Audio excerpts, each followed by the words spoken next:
Volodymyr Zelensky pediu uma reunião com Donald Trump para definir as questões mais sensíveis sobre um futuro acordo de paz com a Rússia. Em comunicado à imprensa, o presidente ucraniano afirmou que as delegações ucraniana e americana finalizaram um plano de 20 pontos nas negociações realizadas em Miami no último fim de semana.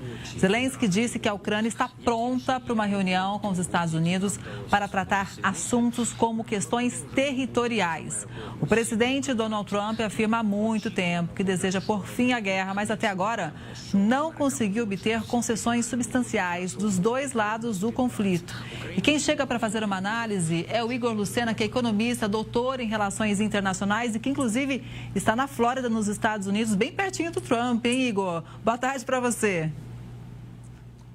Boa tarde, Kelly. É um prazer estar aqui. E é verdade, esse período do ano, o presidente Trump meio que muda a Casa Branca e todo o seu staff para o seu resort de Mar-a-Lago, aqui na Flórida. E como o próprio presidente Zelensky, que esteve aqui semana passada, termina fazendo com que o centro da política americana saia de Washington e venha para o sul da Flórida, o que é uma característica dele. Pois é, e como que você avalia, né, essa questão da Ucrânia? A gente sabe, né, que inclusive durante a campanha ele falava que ia terminar com essa guerra, o Trump, né, em pouco tempo, mas a gente vê que realmente que é um assunto muito complexo. Os dois lados fazem exigências. Tem também a questão da Europa preocupada com o que pode acontecer com a Ucrânia e um possível avanço russo por outros países europeus. Mas como que você analisa este momento, essa fase de negociação? Kelly, essa fase tem um lado positivo e um lado negativo. O lado negativo é que nos últimos semanas, de pouco em pouco a Ucrânia vem perdendo uma parte do território, os russos vêm avançando de uma maneira ainda lenta, mas avançam sobre o território de Donbas, de Kherson e regiões importantes da Ucrânia. O lado positivo é que a primeiro draft desse plano, que eram 28 pontos, era muito negativo, era basicamente um draft positivo para todos os pontos que a Rússia queria.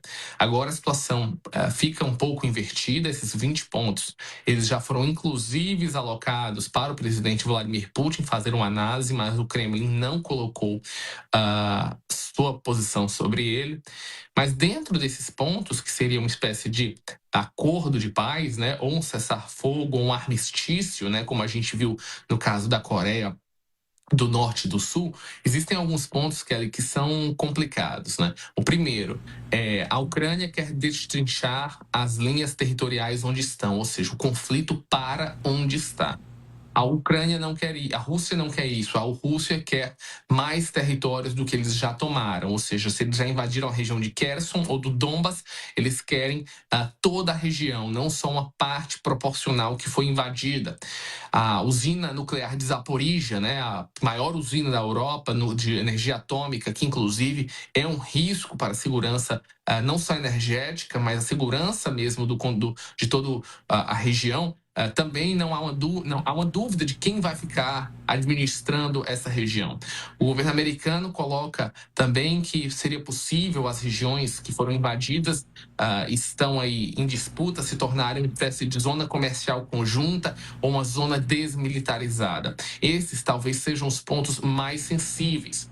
Um outro ponto que eu acho que até foi já a Rússia vai aceitar é o exército ucraniano manter sua posição de 800 mil homens. A entrada da União Europeia, acho que os russos vão entrar.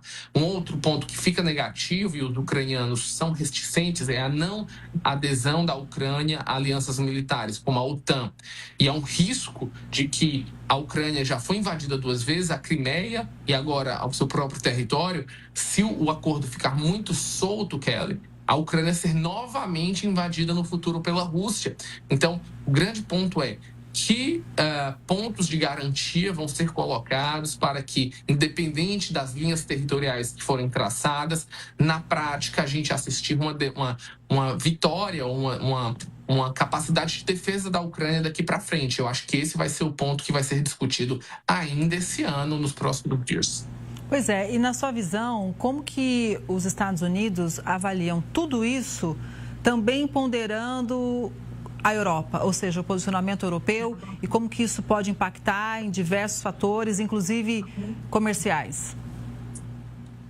Kelly, os europeus têm um medo muito grande de que o acordo seja feito, os Estados Unidos tenham aquela sua capacidade de extrair recursos minerais, os minerais raros da Ucrânia, e a reconstrução do continente, a própria garantia de segurança, fique tudo dentro das mãos da União Europeia, ou seja, os bilhões de dólares necessários, falam até em mais de 1 trilhão para a reconstrução da Ucrânia e a própria manutenção bélica, fique todo nas mãos dos europeus, ou seja, os Estados Unidos assinariam um acordo, teria lucros dentro da extração mineral, mas a garantia, quem iria garantir seria toda a Europa. E os europeus não veem isso como algo positivo. Se os americanos vão ganhar financeiramente também com esse conflito, é necessário que eles também garantam a segurança. Então, existe aí um posicionamento dos europeus de tentar garantir isso. Pelo menos já há uma visão de que não uma entrada total dentro da União Europeia, mas uma espécie de fast pass,